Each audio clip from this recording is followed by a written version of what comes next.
Hold on. Keep pressing the button long enough, it will work. Hello everyone and welcome to your next instalment of your nutrition talk. So we've talked a little bit about adherence, we've talked about calories, we've talked about non-exercise activity thermogenesis, or basically how best to help your body create more of an energy deficit. And what I want to talk to you about today is portion control.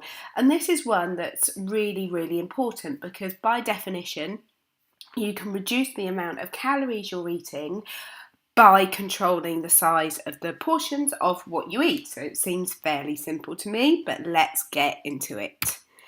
Okay, I want to start by asking you a question. I want you to look at the picture in front of you and I want you to think about how many calories you think is on each plate.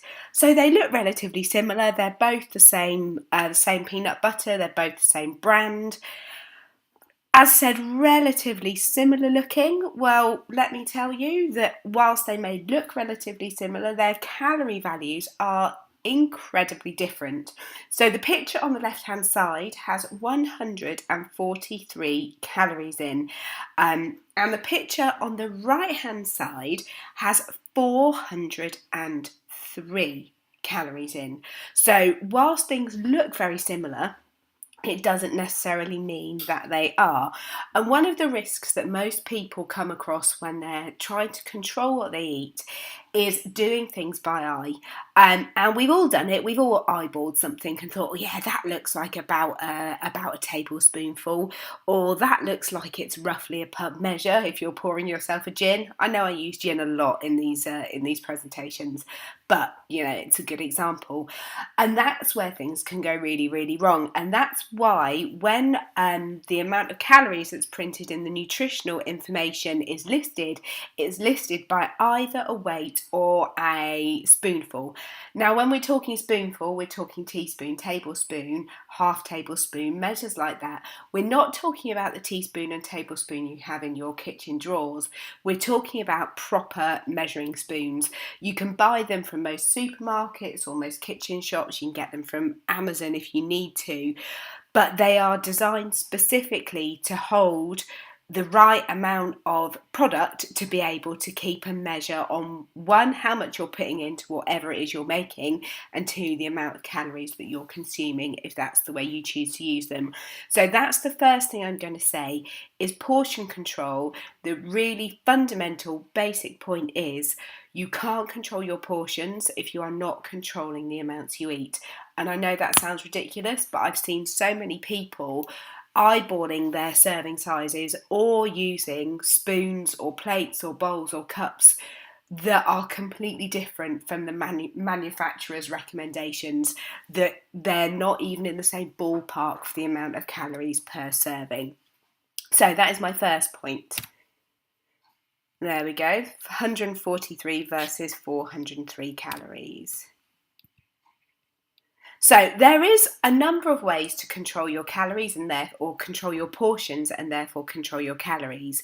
I personally favour tracking because I think that gives me a really high level of accuracy, and it also means I can be really, really flexible. However, tracking, weighing, measuring doesn't necessarily work for everyone. You can be out and about and you don't necessarily have what you need to be able to control your portions, and the big risk of that is that when you're out and about you would make decisions that you wouldn't at home purely because you don't have what you need there to be able to feel like you're in control. There is another way of approaching it, and it's kind of called a visual eating guide, and it basically uses nothing but your hands to be able to guide your portion size. It was thought up by a company called Precision Nutrition, run by a guy called Dr. John Berardi, and I am going to take you through it now. So you can do this, you can track your intake without having to track. And the way it works is a serving size of protein is roughly equated to one palm size of your hand. A serving of vegetables would be the size of your fist. A serving of carbs would be 1 cupped hand. We're not talking 1 cupped hand with a massive mountain over the top. This isn't a game of buckaroo where you get as many carbs in your hand as you can. We're talking kind of a roughly levelled off cupped hand.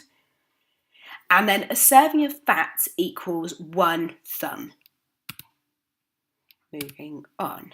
So, when we're talking about protein, we're talking about meat, fish, eggs, cottage cheese, Greek yogurt.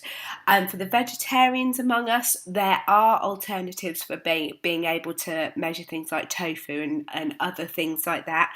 And certainly things like eggs, cottage cheese, and Greek yogurt are still really good for a vegetarian diet. So for men, you would be looking at 2 palm-sized portions of protein. So that equates to between 40 and 60 grams of protein per meal. And for a woman, you're looking at 1 palm-sized portion. So that's about 20 to 30 grams of protein right there. When it comes to vegetables, we're looking at things like broccoli, spinach, salad, carrots, all that stuff.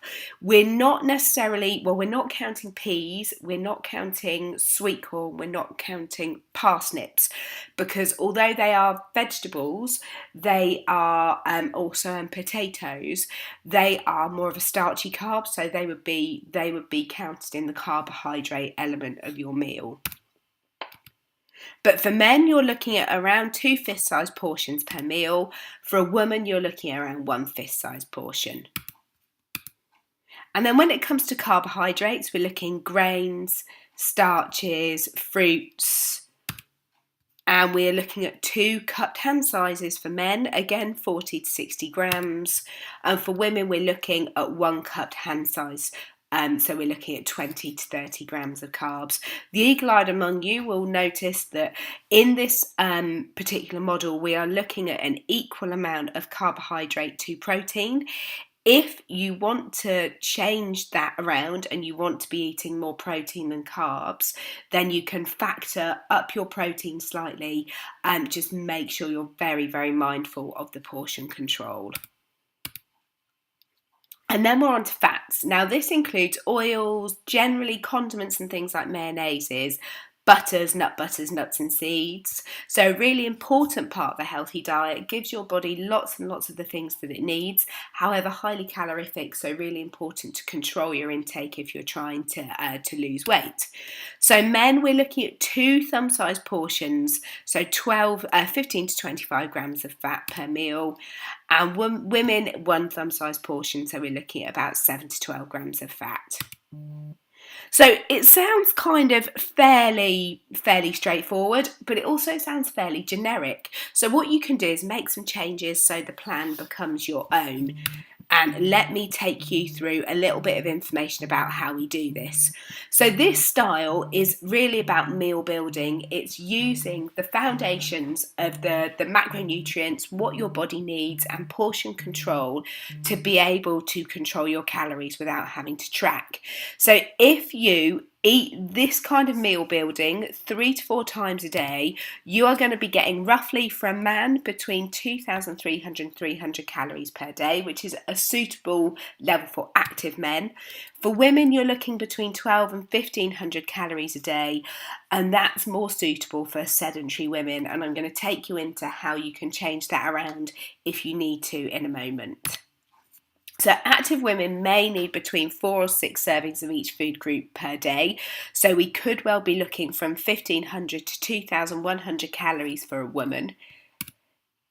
So you, as said, you may need to change that up. So when to add food, you will need more food if you are larger in stature. If you have a heavier starting point, then it makes sense that you will need more food, because 1, we don't want you to get hungry.